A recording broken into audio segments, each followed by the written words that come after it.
गीता के श्लोक नंबर 62 में भगवान स्वयं कह रहे हैं कि अर्जुन उस परमेश्वर की शरण में जा जिसकी कृपा से परम शांति व शाश्वत स्थान अर्थात सतलोक को प्राप्त होगा। वो परमेश्वर कौन है, कहां है, कैसा है, जानने के लिए कृपया अवश्य सुनिए जगत गुरु तत्वदर्शी संत रामपाल जी महाराज के अमृत वचन। तो उन ज्ञानियों ने अपने आप निष्कर्ष निकाल लिया कि ओम नाम जाप है, वेदों में लिखा है, उस ओम नाम का रट लगा दी। और फिर साथ में एक वेदों से बाहर एक और आकाशवाणी करके इस काल ने और न्यारा खूटा ठोक रखा है, अलग से और एक भ्रमित किया हुआ है जीव को। जैसे ब्रह्मा जी कमल के फूल पर विद्यमान थे, उत्पन्न हुए, यानी वहां उनको बैठा दिया, होश में ला दिया, वैसे उत्पन्न ते पहले कर चुका था, उनको बेहोश किया हुआ था, कोमा में डाल रखा था, प्रवेश करते रहे, ये जवान हो गए तो उनको सचेत करके कमल के फूल पर बैठा दिया इस ज्योति निरंजन ब्रह्म ने, काल ने। तो ब्रह्मा जी कहता है कि मैं कमल के फूल पर बैठा था, मुझे नहीं मालूम मैं कहां से उत्पन्न हुआ, कौन भगवान है। उसी समय आकाशवाणी हुई कि तप करो तप करो। अब ब्रह्मा ने उस समय तक तो वेद भी ना पढ़े थे, वेद तो बाद में मिले हैं इसको सागर मंथन के समय। तो वो तप करने का आदेश किसका था, ये ज्योति निरंजन काल का। वो वेदों से बाहर का ज्ञान है, जो दंत कथा है, लोक वेद है। और वेद ज्ञान पूर्ण परमात्मा का दिया हुआ, जो ब्रह्म को दिया था। ब्रह्म को 5 वेद दिए थे प्रभु ने, ये सवसम वेद भी साथ दिया था, लेकिन इस काल ने सवसम वेद यथार्थ ज्ञान को छुपा दिया कि कहीं इन प्राणियों को तेरे जाल का ज्ञान ना हो जाए। और केवल 4 वेद बाद में दिए थे। तो उससे पहले तप करने का आदेश ब्रह्म ने कहा। और फिर तप से क्या होता है, सिद्धियां आ जाती हैं। इन सिद्धियों से फिर ये काल अपने रिमोट से अपना उल्लू सीधा करता है। इन ब्रह्मा विष्णु महेश को भी खूब नाच नचाता है। क्या कहा, इसी के विषय में सवसम वेद में परमात्मा ने कहा है, तपो तपो कर वाक्य सुनाया, लो कर चोबल मेरी माया। काल ने कहा तपो तपो, यानी तप करो कह करके एक वचन सुनाया। और फिर कहा अब तू सृष्टि रच, यह शक्ति मैं तुझे देता हूं। वो तपस्या करके उसको बैटरी चार्ज करवा दी, सिद्धियां आ गई ब्रह्मा जी में। आगे फिर वो ब्रह्मा जी के आप पढ़ कर देखो, ब्रह्म पुराण, विष्णु पुराण, शिव पुराण कहते ब्रह्मा जी के कान में तो इतने आदमी पैदा हो गए, जुबान पर तो इतने हो गया, मैं इस कान में तो इतने पैदा हो गए। ये सारी सिद्धि काल ने इसके अंदर फिट कर दी। और उस तपस्या के कारण उसमें सिद्धियां आ गई। उन सिद्धियों से फिर आगे इसने सृष्टि रचना का कार्य शुरू किया। और जब वो सिद्धियां समाप्त होगी तो फिर ये मैथुन सृष्टि प्रारंभ की। इस प्रकार ये काल का जाल है। तो वे ऋषियों ने साथ में, वो ब्रह्मा जी और विष्णु जी ने फिर तप किया, शिव जी ने भी 88,000 वर्ष तप किया। जबकि गीता जी में ये मना किया है कि जो हठ योग करते हैं वो कभी पार नहीं हो सकते, वो मूर्ख लोग हैं। तो ये हठ योग करने की कहां से प्रेरणा मिली, ये आउट ऑफ सिलेबस वेदों और गीता जी से बाहर का है। और उस ब्रह्म ने आकाशवाणी करके ज्योति निरंजन काल ने ब्रह्मा को दिया। इस फिर ब्रह्मा से ज्ञान लेकर के विष्णु जी ने भी 12,000 वर्ष तक तप किया। विष्णु जी ने भी, शिव जी ने भी 88,000 एक ना जाने कितनी बार तप किया, जबकि यह शास्त्र विरुद्ध है। जैसे गीता जी में लिखा है कि अर्जुन, यदि तू एक स्थान पर बैठा रहेगा तो तेरा निर्वाह कैसे होगा। अगर तू हठ योग करके साधना करेगा तो मोक्ष प्राप्त नहीं कर सकता। इसे सिद्ध है कि हठ योग करके तप आदि करना यह शास्त्र विरुद्ध है। शास्त्र विधि को त्याग कर मनमाना आचरण करने से जीव को लाभ नहीं होता।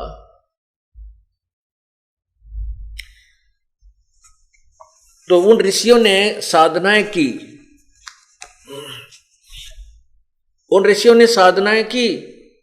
तो ब्रह्म कहता है 7वें अध्याय के 18वें श्लोक में कि ये ज्ञानी आत्मा है तो बहुत अच्छी, क्योंकि इनको ज्ञान हो गया कि भगवान भजना चाहिए और एक ही परमात्मा की पूजा करनी चाहिए। अनुपासना से मोक्ष नहीं होता, ना कोई श्राद्ध निकालने से लाभ होता, केवल एक परमात्मा की भक्ति से ही, उसके मंत्र के जाप से मुक्ति होगी। लेकिन ये मेरे वाले ज्ञान, इनको तत्वदर्शी संत मिला नहीं, ये मेरे वाली घटिया अनुतम गति में सचित रहे।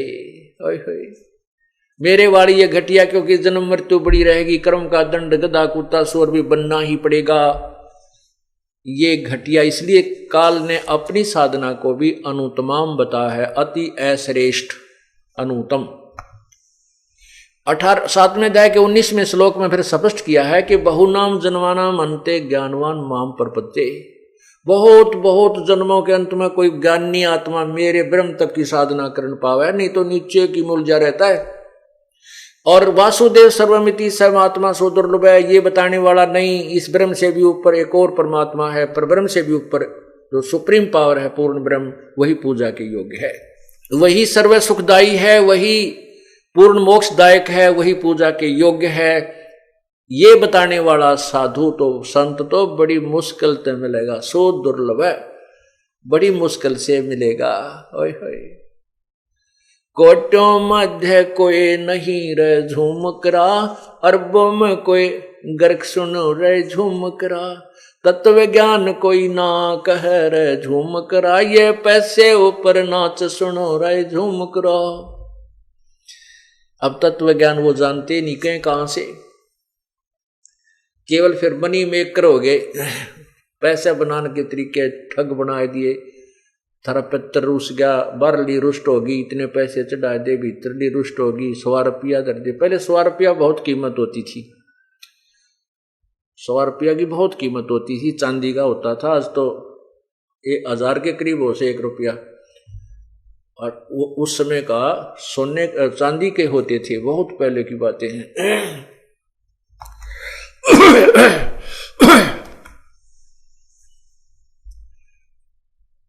अपने आत्माओं, इस काल ने कैसा जाल बनाया है। भाई भला मान चाहे बुरा मान, एक ओछी चाली चाल तन, सतपुर से बुला दिया आप जना लिया, कुछ ना सोची काल तने।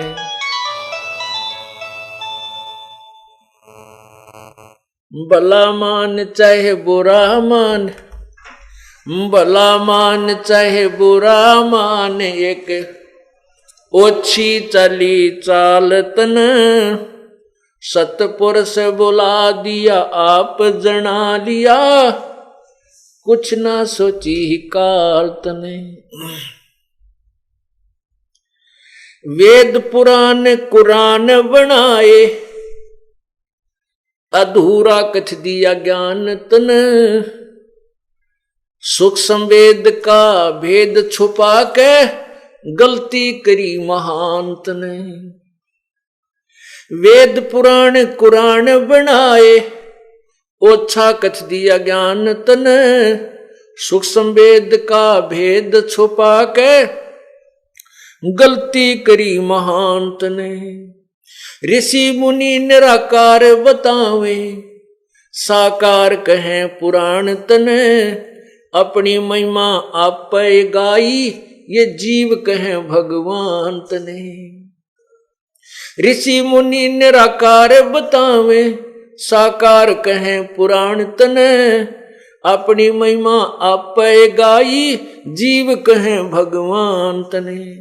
तपत सला पे भूने के खावे, ये जीव किए घने काल तन, सतपुर से भुला दिया आप जना लिया, कुछ ना सोची काल तने। भला मान चाहे बुरा मान, एक ओछी चाली चाल तन, सतपुर से बुला दिया आप जना लिया, कुछ ना सोची काल तने। ऋषि मुनि सब करें तपस्या, ए भगवान हमें मोक्ष दिए, तप करवा के राज दे दिया, फिर 184 में ठोक दिए। ऋषि मुनि सब करे तपस्या, हे भगवान हमें मोक्ष दिए। तप करवा के राज्य दे दिया, फिर 184 में ठोक दिए। 5 तत्व की कैद बना के इसके अंदर रोक दिए। मोह ममता की बेड़ी ला के जड़ कर्म गले में तोक दिए। 5 तत्व की कैद बना के इसके अंदर रोक दिए। मोह ममता की बेड़ी ला के जड़ कर्म गले में तोक दिए। काम क्रोध अहंकार लोभ का खूब बना दिया जाल तन। सतपुरुष बुला दिया आप जना लिया, कुछ ना सोची काल तने। भला मान चाहे बुरा मान एक ओछी चली चाल तन। सतपुरुष बुला दिया आप जना लिया, कुछ ना सोची काल तने। एक माई का पति मर्या वो दुख में माथा फोड़ थी। मेरे बेटे की तो खैर राखिए, यूं हाथ तेरे ते जोड़े थी। एक माई का पति मर्या वो दुख में माथा फोड़ थी। मेरे बेटे की तो खैर राखिए, यूं हाथ तेरे ते जोड़े थी। उस दुखिया का एक बेटा उस बेटे पर दिन तोड़ थी। अपने पूत की खैर के लिए तेरे देई धाम को दौड़े थी। उस दुखिया का एक बेटा वह बेटे पर दिन तोड़ थी। अपने पूत के खैर के लिए तेरे देवी धाम को दौड़ थी। उसके आगे वो भी खा लिया, कति करी न टाल तने। सतपुरुष बुला दिया आप जना लिया, कुछ ना सोची काल तने। भला मान चाहे बुरा मान एक ओछी चली चाल तन। सतपुरुष बुला दिया आप जना लिया, कुछ ना सोची काल तने। एक तरफ तो कंस बनाया कृष्ण भगवान तू ही। अपना स्वार्थ सिद्ध करने को ये बना दी चारों खान तू ही। एक तरफ तो कंस बनाया कृष्ण भगवान तू ही। अपना स्वार्थ सिद्ध करने को ये बना दी चारों खान तू ही। सतगुरु जी की मेर हुई तब हमने तेरी जाने हुई। अच्छी उपासना सारी ये छुट गई, अब बुरे कर्मों से आन हुई। सतगुरु जी की मेर हुई तब हमने तेरी जाने हुई। ये अच्छी उपासना सारी ये छुट गई, बुरे कर्मों से आने हुई।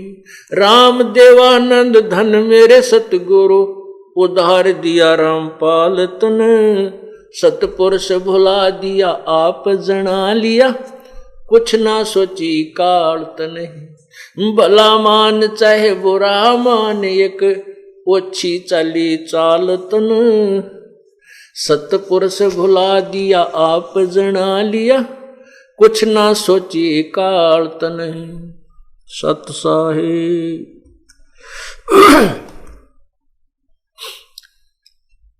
अब इसमें इस काल के जाल के का रहस्य खोला है प्रभु ने।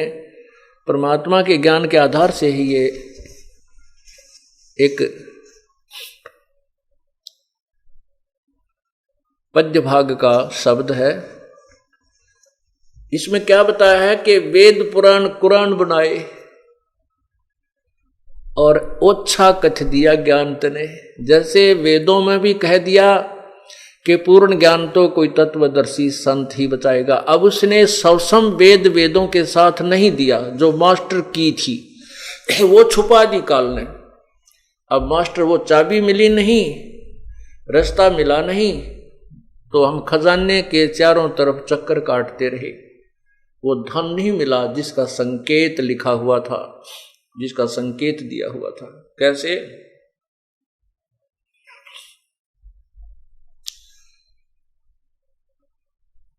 जैसे अभी आपने सुना, गीता जी में भी कहा है कि तत्व ज्ञान को समझने के लिए तत्वदर्शी संतों की खोज कर, जो पूर्ण परमात्मा के विषय में पूर्ण जानकारी रखते हैं।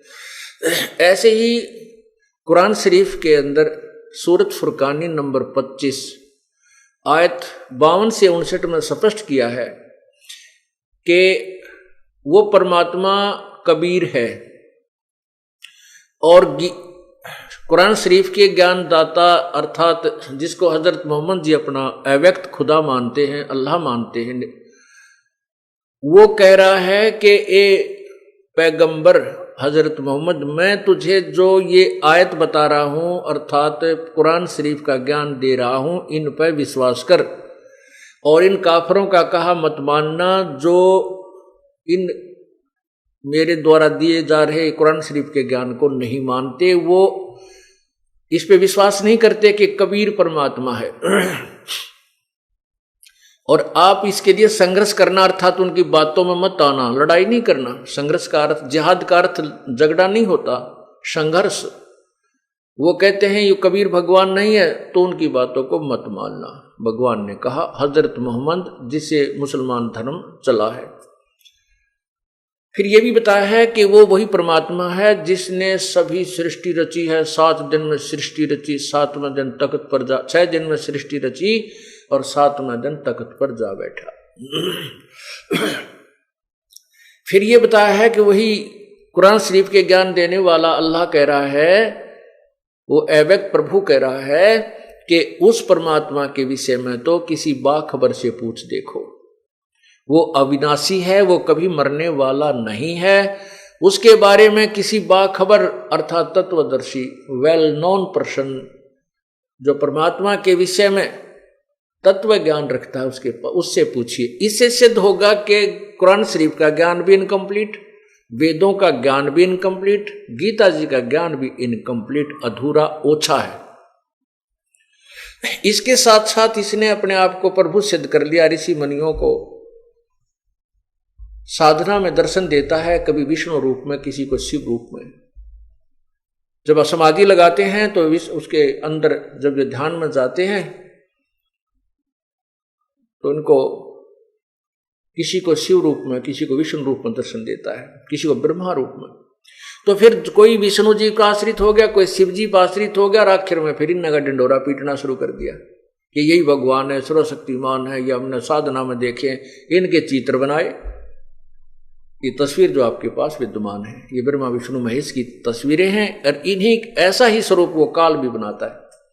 इनकी भिन्नता जब आती है जब ये ब्रह्मा विष्णु महेश केवल 4 भुजा ही धारण कर सकते हैं और काल 1000 तक भुजाएं अपनी विस्तार कर सकता है। इस प्रकार इस ज्ञान को सुनना। क्या बताया कि वेद पुराण और कुरान बना के ओछा कथ दिया ज्ञान तने, और सब संवेद का भेद छुपा के गलती करी महान तने।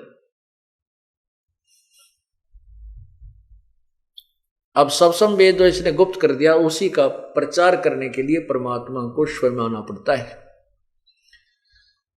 यजुर्वेद ऋग्वेद मंडल नंबर 9 सूक्त 96 में 16 से लेकर 20 मंत्रों में स्पष्ट किया है कि वो कबीर परमात्मा जब भी यहां प्रकट होता है, एक लीला करता है पूरे जीवन रहने की मनुष्य का जैसा, तो एक शिशु रूप धारण करता है। और शिशु रूप धारण कर किया हुआ परमात्मा जब बड़ा होता है तो अपने तत्व ज्ञान को स्वयं ही लोकोक्तियों के माध्यम से कबीर वाणी के माध्यम से उच्चारण करता है, जिस कारण से उसको एक महान कवि की उपाधि प्राप्त होती है। उसको कवि कहने लग जाते हैं, वो होता भगवान है। और वो तीसरे मुक्ति धाम में रहता है, अर्थात परमात्मा एक देशीय है और एक स्थान पर रहता है, साकार है। और वहां से वो आकर के रूपांतर करके यहां पर अपनी लीला करता है।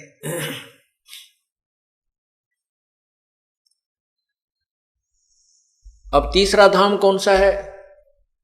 एक धाम ये काल का लोक 21 ब्रह्मांड, और दूसरा स्थान धाम परब्रह्म के साथ संग ब्रह्मांड, और तीसरा धाम सत्यलोक है, जहां पर यह परमात्मा कबीर परमेश्वर अपने यथार्थ रूप में विद्यमान है। फिर इसके ऊपर परमात्मा, यही परमात्मा कबीर देव ही अन्य 3 रूप और धारण करता है,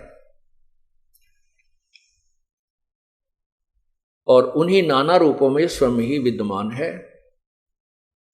अगमलोक, फिर अलखलोक, नेक्स्ट अलखलोक, फिर अगमलोक, और फिर अकैलोक अर्थात अनामी लोक, वहां पर भी प्रभु 3 रूपों में अलग से विद्यमान है। तो फिर वो चौथा लोक कहा है। इसी मंडल के 9 के ऋग्वेद मंडल नंबर 9 सूक्त 96 के मंत्र 20 में स्पष्ट किया है कि वो परमात्मा ऊपर एक सफेद गुम्बज के अंदर विराजमान है, और वो चौथे मुक्ति धाम में रहता है। सतलोक से आगे चौथा जो मुक्ति धाम है वो फिर अलखलोक, अगमलोक और चौथा अकैलोक, तो वहां भी वही रहता है जहां से सब सृष्टि का उत्थान हुआ है, जहां से उत्पत्ति हुई है, उसी परमात्मा ने की है। वेदों और कतेबों को पढ़कर ऋषियों और इन काजियों ने, मुल्लाओं ने जो निष्कर्ष निकाला, वो बताया कि भगवान निराकार है, क्योंकि ये इनको समझ नहीं सके। जैसे पवित्र बाइबल में लिखा है कि परमात्मा ने, पूर्ण ब्रह्म ने 6 दिन में सृष्टि रची, 7वें दिन वो ऊपर तख्त पर जा बैठा। तो जा बैठना तो साकार ही होगा, निराकार तो हो ही नहीं सकता। निराकार का तो कोई आकार ही नहीं होता, वो तो सर्वव्यापक है, तो फिर उसको सब जगह ही कहिए, एक स्थान पर नहीं रह सकता। तो वो साकार, वास्तव में साकार है, मनुष्य सदृश्य है। पवित्र बाइबल में यह भी स्पष्ट किया है कि प्रभु ने मनुष्य को अपने ही स्वरूप अनुसार बनाया है। इससे सिद्ध हुआ कि परमात्मा साकार है, मनुष्य सदृश्य, और उसी का प्रमाण हजरत मोहम्मद जी को कुरान शरीफ में बताया गया कि वो परमात्मा जिसने 6 दिन में सृष्टि रची, 7वें दिन तख्त पर जा बैठा। तो यहां क्या बताते हैं कि ऋषि मुनि वेद कतेबों को पढ़कर तो निराकार बता रहे हैं, और साकार कहें पुराणों में साकार प्रभु की महिमा गाई गई है, विष्णु जी की, शिव जी की, ये भगवान है, ये सर्वशक्तिमान है, ये ऐसे कर देते हैं, वैसे कर देते हैं।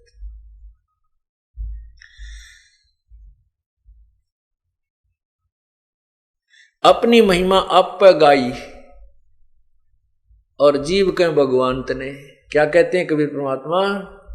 ओंकार निश्चय भया इसको करता मत जान, साचा शब्द कबीर का पर्दे माही पहचान। ये ओंकार, ये ज्योति निरंजन तो अवश्य है, लेकिन ये इसको भगवान मत जानो, इसको कर्ता मत जानो, ये सुप्रीम पावर मत समझो, ये ब्रह्म पूर्ण परमात्मा नहीं है। लेकिन इसने अपने नकली दूतों के माध्यम से यथार्थ ज्ञान ना दे करके, नकली ज्ञान, यूजलेस ज्ञान दे करके अपने आप को ही प्रभु सिद्ध करवा लिया कि ब्रह्म ही सुप्रीम पावर, इससे आगे कोई भगवान को नहीं। ये अधूरे ऋषियों की, अज्ञानी ऋषियों की सोच है, वेद के ज्ञाताओं की नहीं हो सकती। क्यों? वेद में स्पष्ट किया है। यजुर्वेद अध्याय नंबर 1 के श्लोक मंत्र 15 में स्पष्ट किया है, अग्ने तनुरसी परमात्मा सशरीर है। फिर 5वें यजुर्वेद के 5वें अध्याय के प्रथम मंत्र में 2 बार स्पष्टीकरण दिया है, एक बार भी नहीं। अग्ने तनुरसी, अग्ने माने परमेश्वर, तनु माने सशरीर, रसी माने है। फिर कहा कि विष्णुवे तवा सोमस्य तनुरसी, विष्णुवे सबके पालन पोषण के लिए तवा माने उससे, सोमस्य माने अमर पुरुष का शरीर है, तनु असी, उसका एक और शरीर धारण करता, जैसे यहां आता है वो अन्य रूप धारण करके एक हल्के तेज पुंज का शरीर धारण करके यहां पर आता है। तो वो अपने पवित्र वेद भी कह रहे हैं, लेकिन वेदों को ना समझ कर ना समझ करके इन ऋषियों ने परमात्मा को निराकार बता दिया। अब इन्होंने साधनाएं की, समाधि लगाई, समाधि में ब्रह्मा विष्णु महेश के रूप में प्रभु को देखा, तो इन्होंने सोचा ये ब्रह्मा विष्णु महेश तो साकार प्रभु हैं ही हैं, और यही फिर निराकार भी यही होगा, यानी ऐसा उलट पुलट उलझ पुलझ और भ्रमित ज्ञान श्रद्धालुओं में प्रवेश कर दिया। अब उसको सेट करने में इस दास का बहुत जोर लग रहा है, क्योंकि ये पुण्यात्मा उस अज्ञान के ऊपर इतने दृढ़ हो चुके हैं, क्योंकि हजारों लाखों वर्षों से वही दंत कथा रटा रटाया ज्ञान सुनते आ रहे। अब इस तत्व ज्ञान को सुनते ही एक बार तो ऐसा लगता है जैसे कुनीन खाली हो, कुनीन की गोली खाली हो, जीभ परखते कड़वी लग गए। पुण्यात्माओं, ये जन्म मरण का दीर्घ रोग है, और इसको नष्ट करने के लिए, स्वस्थ होने के लिए यह कड़वी दवाई खानी पड़ेगी या कुनीन खानी पड़ेगी। ये तत्व ज्ञान रूपी कुनीन का अपने फांका लगाना ही पड़ेगा, ये सुनना ही पड़ेगा, और इसी से आपका ये दीर्घ रोग कटेगा। क्या बताते हैं? ऋषि मुनि सब करे तपस्या, हे भगवान हमें मोक्ष दिए, तप करवा के राज दे दिया, फिर 184 में ठोक दिए। देख कितना न्याय करता है ये। अब भोड़ी आत्मा श्रद्धालु गिड़गिड़ाते हैं, इतनी कठिन साधना करते हैं, जिनकी पलक भी जमीन पर टिक गई, इतने लंबे समय तक तप किया है, और शरीर भी जीर्ण शीर्ण हो गया, खाने की परवाह की नहीं, कोई सेब बनाने की परवाह की नहीं, इतनी कठिन साधनाएं की, किस लिए? कि हमें मोक्ष मिले, हम जन्म मृत्यु के संकट से समाप्त हों, हमारे जन्म मृत्यु का रोग नष्ट हो। और उन बेचारों ने दंत कथाओं के आधार से, सुनी हुई अज्ञान के आधार से तपस्याएं शुरू की। स्वयं ही इस काल ने ऐसा भ्रमित ज्ञान दिया कि तप करो तप करो। ब्रह्मा जी तप कर डरते कि भगवान की आकाशवाणी समझी कि परमात्मा का आदेश है, लेकिन था यूं काल का आदेश। तो यहां कहते हैं ऋषि मुनि सब करे तपस्या, हे भगवान हमें मोक्ष दिए, तप करवा के राज दे दिया, फिर 184 में ठोक दिए। तप से राज मदमानम, जन्म तीसरे शुक्र समानम, राजेश्वरी तपेश्वरी सो राजेश्वरी, राजेश्वरी सो नरकेश्वरी। ये पुराणों का व्याख्यान है, साथ में परमात्मा की वाणी है कि तप से राज मदमानम, फिर जन्म तीसरे शुक्र शवानम। अब तप करके, जैसे चुनक ऋषि की कहानी आपने सुनी, बहुत वर्षों तक तप किया परमात्मा पाने के लिए, लेकिन मोक्ष वो परमात्मा पाने का तरीका नहीं था। आम के स्थान पर बबूल किक्कर का बीज बो लिया, और वो इतना जबरदस्त हो गया कि फिर वो उसमें कांटे कांटे हो गए। अब तपस्या से और ओम नाम के जाप से, क्योंकि जब इंसान समाधि लगाता है ओम नाम का जाप नहीं कर सकता, वो समाधिस्थ होकर के तो केवल अंदर के नजारे देखता है, इस ब्रह्मांड में क्या हो रहा है, कहीं कुछ हो रहा है, कहीं कुछ हो रहा है, कहीं कुछ हो रहा है, जैसे टीवी देखते हैं। और फिर उससे तप हो जाता है। तप का नियम है कि अगले जन्म में उसको राज्य देता है, तप से राज्य मिलता है, और उस राज्य में नरी बकवाद करता है ये राजा। ओए होए, सारी कुबद कुमावे है, थोड़ा बहुत पुण्य कभी सूत बैठ जाएगा, दिवर पुण्य भी कर देता है, लेकिन पाप घना करता, अभिमान बन जाता है, दूसरे की ना नहीं सुन सकता, ना जाने कितने प्राणियों को की हिंसा भी कर डालता है, पीड़ाएं भी देता है, ना जाने कितने कुकर्म इकट्ठे कर लेता है। और फिर क्या बनता है? जैसे वो सिद्धियां आ जाती हैं उस तपस्वी के अंदर, चुनक ऋषि में सिद्धियां आ गई थी, तो मानधाता चक्रवर्ती राजा की बेहतर सोनी सेना अपनी सिद्धि शक्ति तय बना कर एक एटम बम पुतली और उनको नष्ट कर दिया, मार डाला। अब उस ऋषि के वो पाप बैड अकाउंट में लिखे गए और जो उसने तप किया वो गुड अकाउंट में लिखा गया। तप से वो राजा बनेगा, ओम नाम के जाप से वो ब्रह्मलोक में जाएगा जितना भी उसने किया, और ब्रह्मलोक में भी अपने पुण्य को समाप्त करके फिर राजा बनेगा, राज को भी नष्ट करके फिर कुत्ता बनेगा, सिर में कीड़े पड़ेंगे उसको और उसकी खाज लगेगी, टांग टूटेगी, लूचरा होगा, ब्रेन मैटी होगी, क्योंकि पुण्य तो वहां खा लिए स्वर्ग महास्वर्ग में, ब्रह्मलोक में। कुछ शेष पुण्य बचे थे जो तप के आधार से वो राजा बन करके यहां मौज उड़ा ली, और फिर आया जब पाप कर्मों का टर्न, फिर क्या होगा कि वो जो बेहतर अक्षौणी जीव मारे थे, सैनिक मारे थे, वो कीड़े बनकर उसी तपस्वी के कुत्ता रूप में जब वो होगा, उसके कीड़े पड़ के उसके सिर में कीड़े पड़ेंगे और वो खाएंगे उसको नोच नोच करके। तो यहां परमात्मा क्या बताते हैं, ऋषि मुनि सब करें तपस्या, हे भगवान हमें मोक्ष दिए, तप करवा के राज दे दिया, फिर लख 84 में ठोक दिए। 5 तत्व की कैद बढ़ा के इसके अंदर रोक दिए, और मोह ममता की बेड़ी हिला के जड़ कर्म गले में तोक दिए।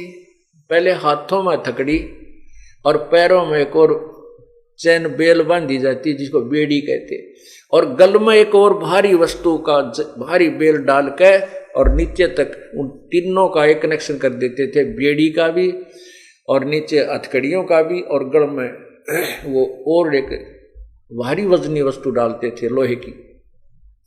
तो ये क्या बताता है कि जो तुम काल की जाल में कैद में रह रहे हो, ये कैसे तुमने बांध रखा है, 5 तत्व की कैद बना के। ये शरीर आपका एक ये कैद है, ये बंधन है, इसमें आपको बांध दिया, इसमें डाल दिया, इस जेल में। इसमें बांधने के क्या क्या बेड़ी और हथकड़ी और तोक हैं। कहते हैं मोह ममता की बेड़ी लाके एक दूसरे में, ये मेरा पुत्र है, ये मेरी पुत्री है, ये मेरी काया, ये मेरा जो है ना संपत्ति है, ये मेरी कोठी है, कार है।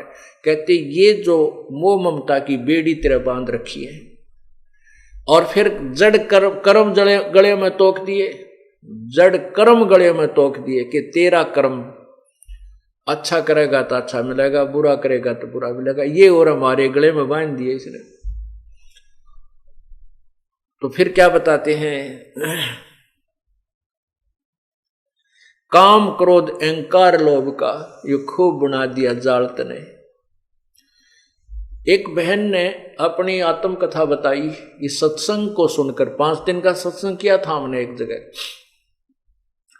तो उस सत्संग को वो सुनती रही, उसमें वो नास्तिक हो चुकी थी। एक सहेली ज्यादा प्रार्थना करके उसको हमारे सत्संग में लाने लगी, फिर उसको रुचि सी बढ़ने लगी, क्योंकि ये ज्ञान वर्तमान में सुने ज्ञान से भिन्न था। जब उस माई ने फिर उपदेश लिया, उपदेश लेकर के फिर इस दास के सामने अपनी वो दुख भरी कहानी सुनाई। वो कहने लगी, महाराज जी मैं कति नास्तिक हो गई थी, और पहले मैं ढेर सारी पूजाएं किया करती थी। मेरे नास्तिक होने का कारण क्या था?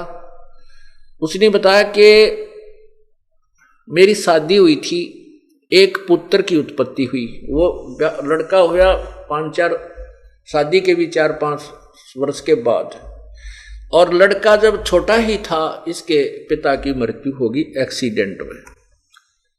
फिर मैंने अपने पुत्र के लिए कि मेरा पुत्र, इसको पालूंगी, पोसूंगी, पढ़ाऊंगी, लिखाऊंगी, पैरों पर खड़ा कर दूंगी, इसकी शादी करूंगी, फिर बालक हो जाएंगे, बच्चा हो जाएगा इसके, तो अपना वंश चलाऊंगी। इस दृष्टिकोण से मैंने अपने पुत्र की परवरिश की और बच्चा जो भी आवश्यक वस्तु जो मैं मेहनत मजदूरी करके जो 2 पैसे कमाया करती थी और जो भी वो मुंह से निकाल देता था मैं तुरंत पूरा करती थी। कहीं ये बच्चा ये ना सोच बैठे कि मेरा पिता नहीं है, मेरा पिता होता तो आज मुझे ये वस्तु ला कर देता। तो मैं उसकी हर इस इच्छा की पूर्ति भी किया करती थी कि मेरा बेटा ये महसूस ना करे कि मैं बिना पिता का पुत्र हूं। जब वो लड़का +2 में पढ़ रहा था, उसने बच्चों की देखा देखी मोटरसाइकिल लेने की जिद लगा दी। मैं बहुत डरा करती थी कि इसका पिता भी ऐसे ही मृत्यु को प्राप्त हुआ था एक्सीडेंट में, और कहीं ये मेरा बेटा मोटरसाइकिल पे मार ना खा जाए। लेकिन बच्चे ने जिद बहुत कर दी। अब उसका दुख नहीं देखा गया, तो मैंने जैसे तैसे उधार सुधार करके वो मोटरसाइकिल उस बच्चे को परचेज करवा दी। अब वो बच्चा अपने एक साथी को लेकर के प्रतिदिन कॉलेज जाने लगा। प्रतिदिन की तरह एक दिन भी वो बच्चा अब रोटी खा के बच्चे को खाना खिलाया, मैंने खाना बना रही थी, और वो अपना मोटरसाइकिल उठा के चला गया प्रतिदिन की तरह। अपने साथी को लिया जो साथ ही मकान था थोड़ी दूरी पर, तो चले गए। मैंने वो 2-4 रोटियां और बनाई। रोटी बना करके मैं सोचीला रोटी खा लेती हूं।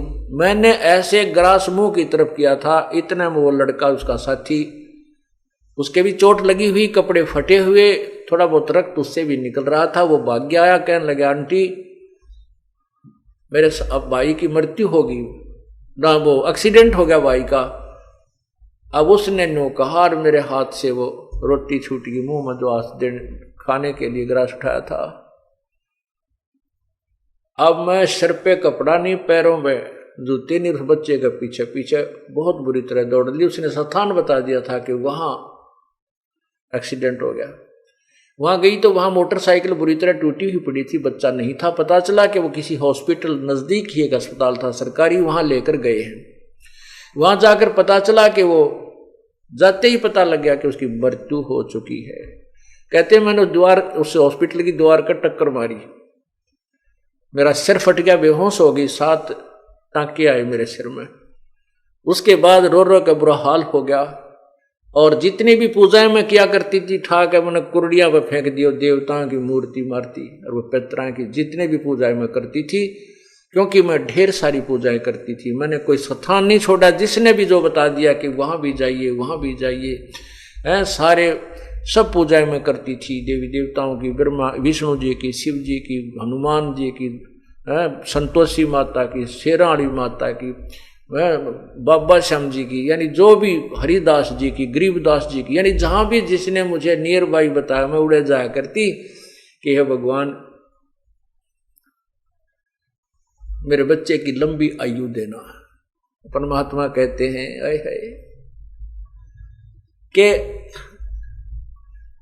जो खावे ताको, जो बख्शक ताको विश्वासा, और जो रक्षक उसते ये फिरे उदासा। जो इनको खाता है, जो भक्षक है, उसको तो ये भगवान मान रहे हैं काल को तो, और जो रक्षक है कबीर परमात्मा, उस तो उदास फिरते हैं, कहते ना तू भगवान नहीं, भगवान तो यही है, ब्रह्म है, और ब्रह्मा विष्णु महेश ही प्रभु हैं। क्या कहते हैं परमात्मा, मैं रोवत हूं सृष्टि को, ये सृष्टि रोवे मोहे, गरीबदास इस वियोग को समझ न सकता कोई। गरीबदास जी महाराज कबीर परमात्मा के विषय में बता रहे हैं। गरीबदास जी को कबीर परमेश्वर ने यह ज्ञान बताया, उसका आगे वो वर्णन कर रहे हैं कि कबीर परमात्मा ये कहते हैं कि मैं तो अपनी प्यारी आत्माओं को रोता फिरता हूं कि तुम मेरे बच्चे हो, मेरी आत्मा हो, तुम मेरे पास आ जाओ, तुम मेरे ज्ञान को ग्रहण करो, मैं तुम्हें अपने सतलोक में ले चलूंगा। और ये मुझे कहते हैं नहीं तू भगवान नहीं है, और मुझे ही ढूंढ रहे हैं, मेरे लिए रो रहे हैं, हे पूर्ण परमात्मा, हे सर्व सुखदाई, हे हमारे दुखों को दूर करने वाले, हे प्रभु हमारे हमें दर्शन दे, हमारे दुख कष्टों को निवारण कर। ये मुझे ढूंढ रहे हैं और मैं इनको ढूंढ रहा हूं। हमारे बीच में जो अज्ञान का ये पर्दा, ये भीत द्वार खड़ी कर दी, ये टूटे बिना बात नहीं बन सकती। मैं रोवत हूं सृष्टि को, ये सृष्टि रोवे मोहे।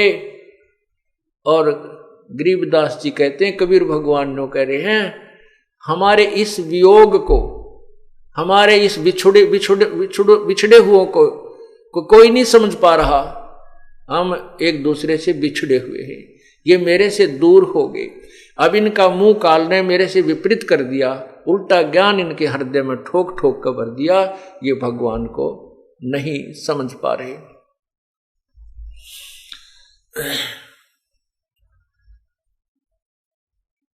तो यहां बताया कि एक माई का पति मरा, वह दुख में माथा फोड़े थी। फिर उस माता ने, उस बहन ने उपदेश लिया। मैंने कहा, बेटी ये तो काल का भयंकर जाल है, ना जाने कितनी बार ये पुत्र जान लिए, ना बेरा कितनी बार हमने ये चक्कर लगा लिए। और एक बात और विशेष समझ लेना कि परमात्मा की तेरे ऊपर एक विशेष कृपा हुई है। देखो, पुत्र चलो जीवित भी रह जाता तो तय इस काल के जाल से नहीं निकल सकती थी। वो तो जो होना था हो लिया, काल का जो विधान था उसने अपना पूरा कर दिया। अब ये सर्वस्व समाप्त करके भी और तुझे ये मार्ग मिल गया तो समझ लेना तेरा कुछ भी नहीं बिगड़ा है। तेरे ऊपर एक विशेष उपकार है परमात्मा का कि अब तेरी रुचि पूर्ण रूप से प्रभु में लगेगी। ज्ञान समझ में आ गया और कोई मोह ममता का कारण तेरे लिए रहा नहीं। अब जैसे परमात्मा क्या कहते हैं, कबीर जी कहते हैं, हम घर फूक्या अपना और लुका लीन हाथ, उसका घर भी फूक देवा जो चले हमारे साथ। परमात्मा कहते हमने तो अपना घर जला दिया और एक बढ़ता हुआ मसाल हाथ में ले रखा, मिराड मसाल, और उसका भी घर फूक दें जो हमारे साथ चलेगा, उसका भी घर का नाश कर देते हैं। अब यहां इस बात को समझना है, कैसे नाश करते हैं। हमारे शरीर में और ज्यादा जो मोह ममता रूपी घर किए हुए हैं, ये अड़ंगा भरा है। कहते हैं जो हमने तो अपना ये घर साफ कर लिया, फूक फाक दिया, इसके अंदर जो कबाड़ भरा था, और उसका घर भी फूक दिया जो हमारे साथ, अर्थात हमारा पंथी होगा, हमारा हम सफर होगा, हमारे अनुसार जो चलेगा, उसका भी ये सारा कबाड़, उसके घर के अंदर का सारा गंद जला देंगे। हम घर फूक्या अपना और लुका लेना हाथ, उसका घर भी फूक देवा जो चले हमारे साथ। एक बार श्री नानक जी अपने दो शिष्यों के, विशेष शिष्य थे उनके साथ भ्रमण पर जा रहे थे। एक वृद्धा उनकी बहुत अच्छी सेविका थी, वो उनके वहां रुके, तीनों जने। बुढ़िया ने बड़ी सेवा करी, गायें बांध रखी थी। हाँ, पहले वो जाते थे तो बुढ़िया बहुत ज्यादा समय गुरुजी के पास बैठ करके ज्ञान सुनने में लगाती थी। दूसरी बार जब वो दूसरी तीसरी बार गए तो वह बुढ़िया ने गाय ले ली मोल। गाय लेकर के उसको परवरिश में लगी रहती थी। गुरुजी गए तो उनको अच्छा दूध गाय का, फिर दही मक्खन, खूब सेवा की। और गुरुजी के पास थोड़ी बैठे, गाय के संभाल घनी करे और बैठे जब गाय की चर्चा कर दे। गुरुजी गाय बहुत अच्छी है, इतना दूध देती है, ये तो 2 महीने पहले भी, 1 महीना पहले दूध देना बंद करती है, फिर तुरंत ब्याह जाती है। अब फिर क्या कहती है परमात्मा, जब गुरुजी चलने लगे, सुबह न बोले भगवान करे बुढ़िया तेरी गां मरियो। ओ ले भाई, ये गां मरियो, ये आशीर्वाद दे दिया कि परमात्मा रब करे तेरी गांव मरियो। अब बुढ़िया भी गुरु जी के मुंह का ना देखे भाई यू के कया गुरु जी ने अच्छी सेवा करी, दूध पियाया, घी खवाया, गाय कर ये मरियो।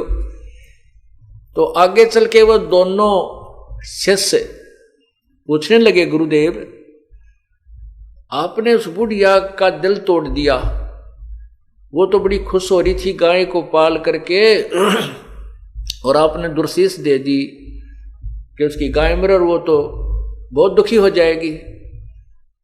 तो गुरुजी बोले भाई फिर बताऊंगा इस प्रश्न का उत्तर, अभी मैं कुछ नहीं दे सकता।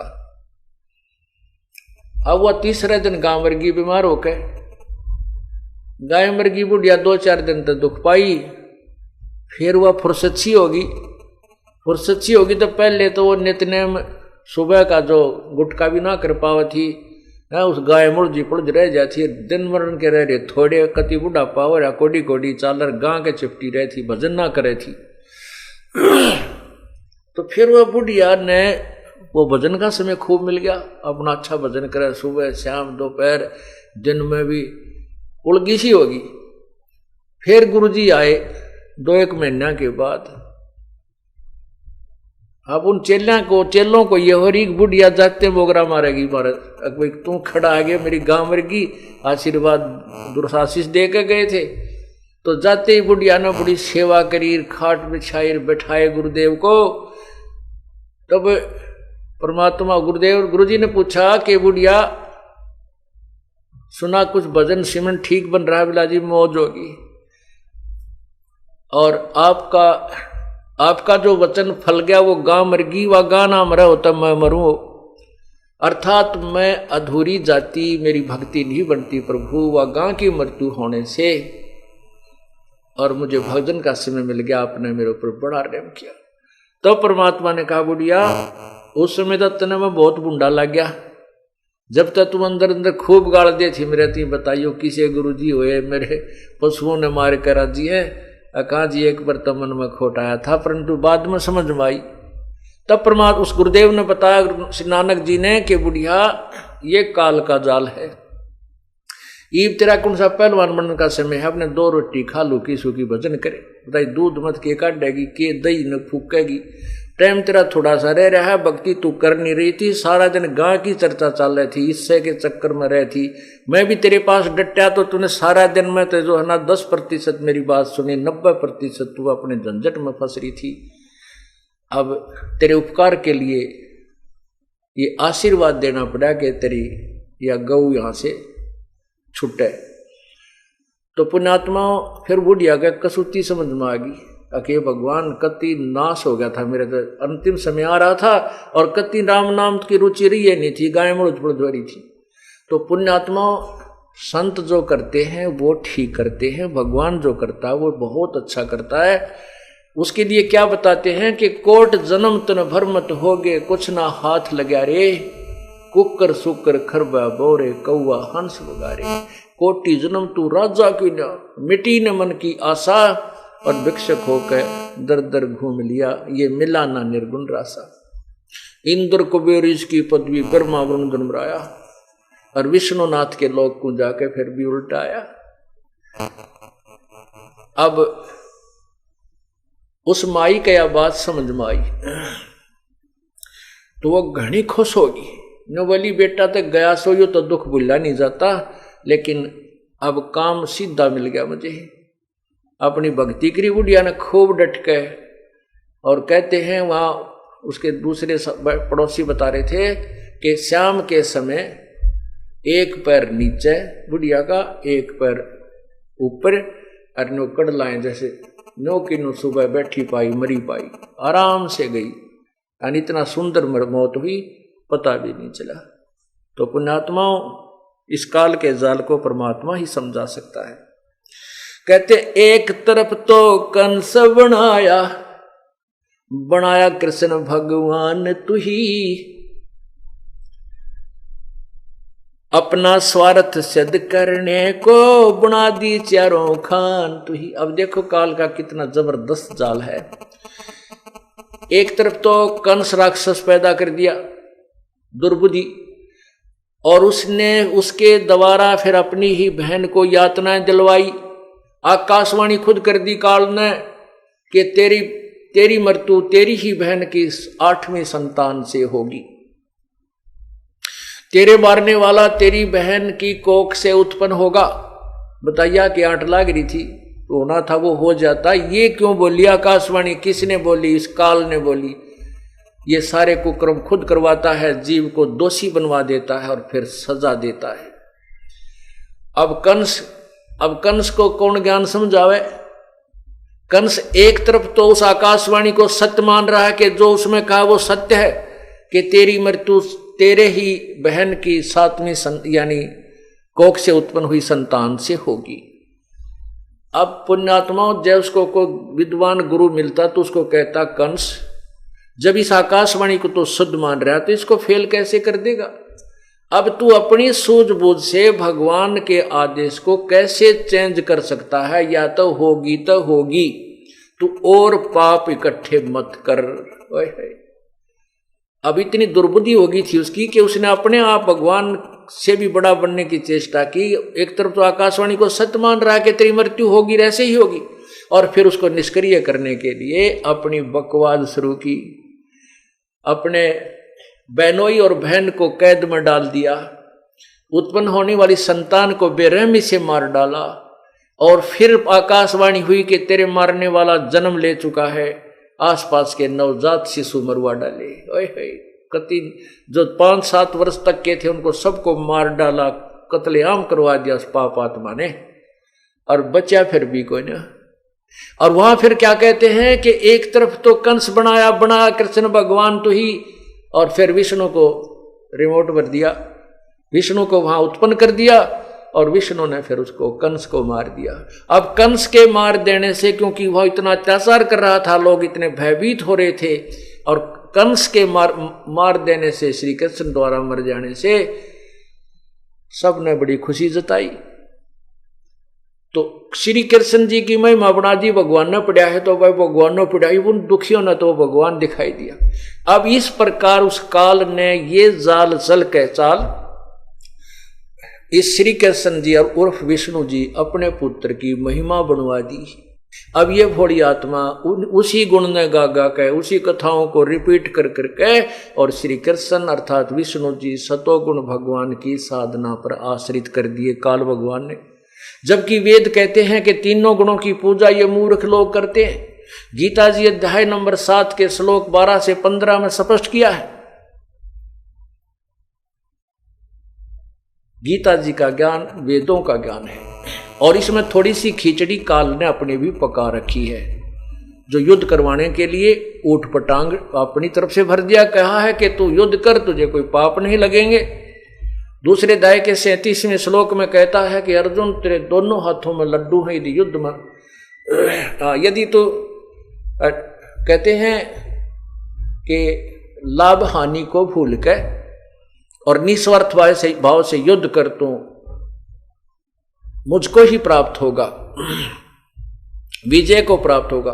और 38वें श्लोक में कहता है कि मर गया तो तू स्वर्ग जाएगा युद्ध में, और जीवित रहा तो पृथ्वी का राज भोगेगा। तुरंत ही लाभाणी भी बता रहा है, और एक तरफ से कहता लाभाणी को भूल कर तो युद्ध कर ले।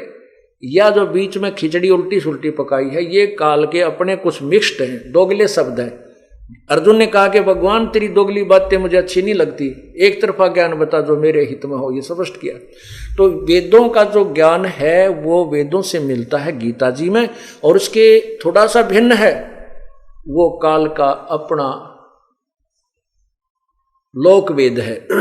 जैसे तपो तपो कर वाक्य सुनाया, लोक रचो बल मेरी माया, बीच में आकाशवाणी करता है, कंस को आकाशवाणी कर दी।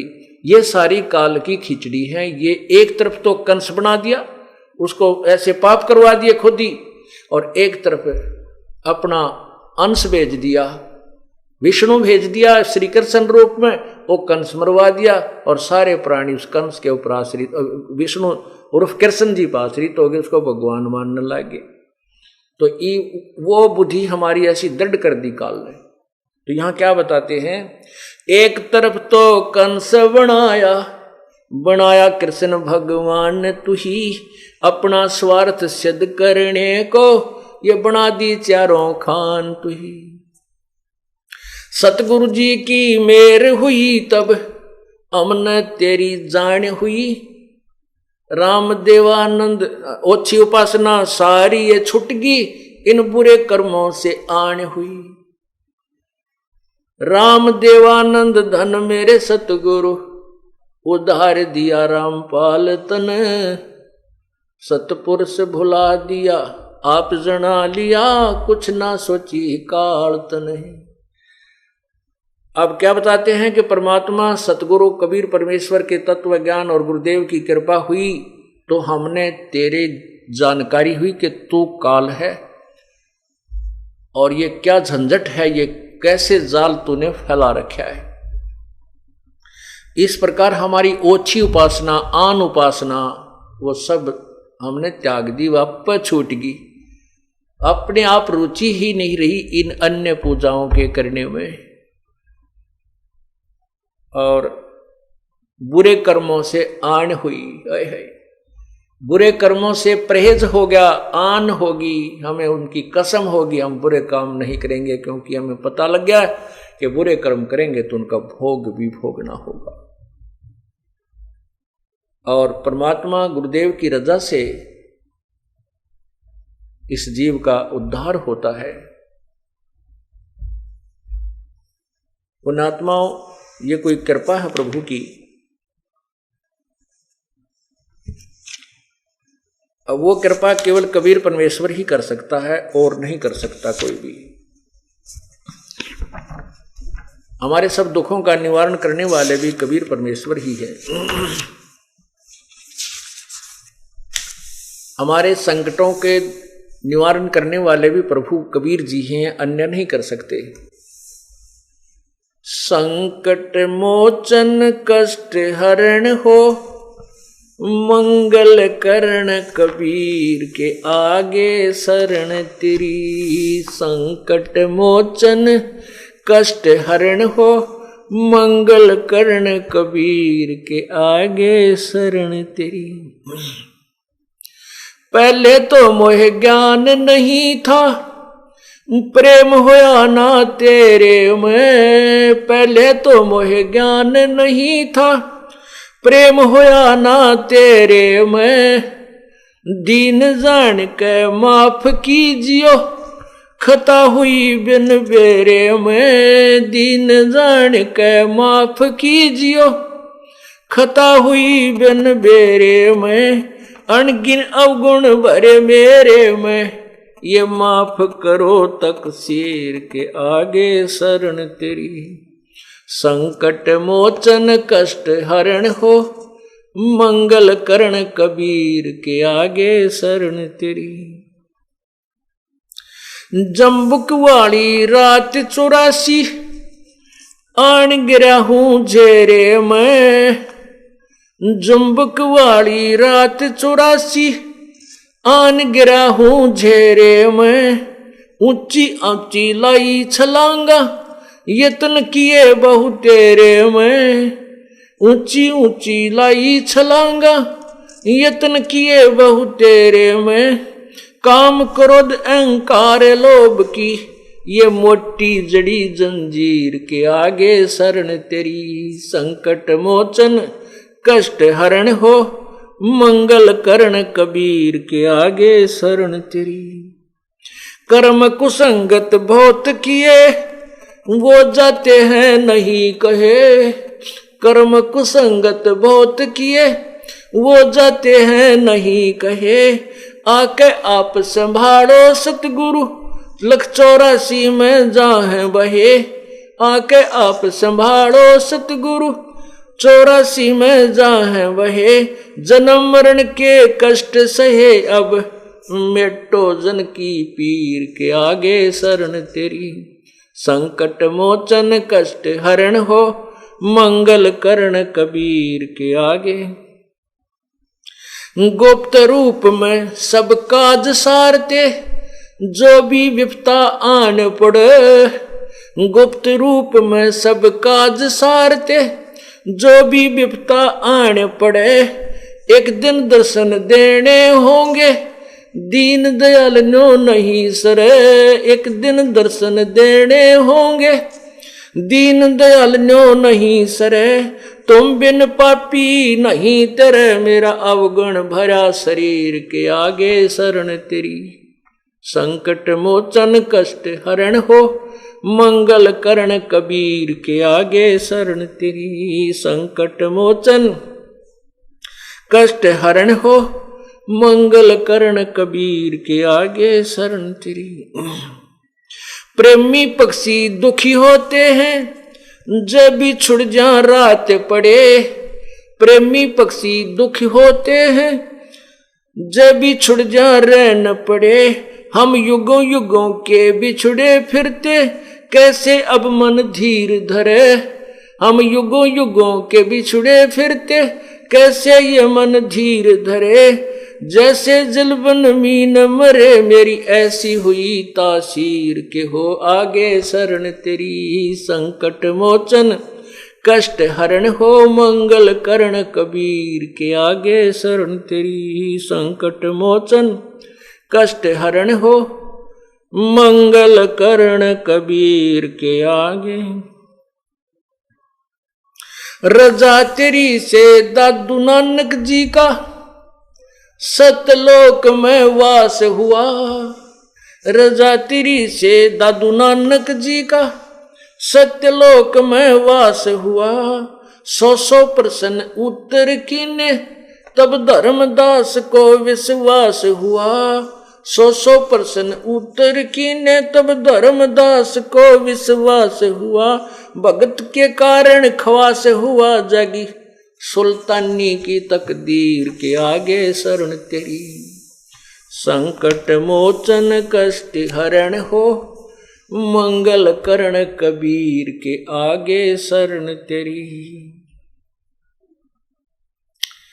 हिरण वाला पैर उलझा लिया, हिरण वाला पैर उलझा किया पड़ मोह माया के चक्कर में, हिरण वाला पैर उलझा लिया पड़ मोह माया के चक्कर में। अब मोहे ज्ञान होया मैं आया इस काल बलि की टक्कर में, अब मोहे ज्ञान होया मैं आया काल बलि की टक्कर में। हरदम तेरा करूं जिक्र में आन पड़ी मोए भीड़ के आगे शरण तेरी। संकट मोचन कष्ट हरण हो मंगल करण कबीर के आगे शरण तेरी। पावचनों के लालच में ये बंदर वाली मूठ गई, पावचनों के लालच में ये बंदर वाली मूठ गई। मूठ खुले ना जान बचे ना हे साहेब या कौन हुई, मूठ खुले ना जान बचे ना हे साहेब ये कौन हुई।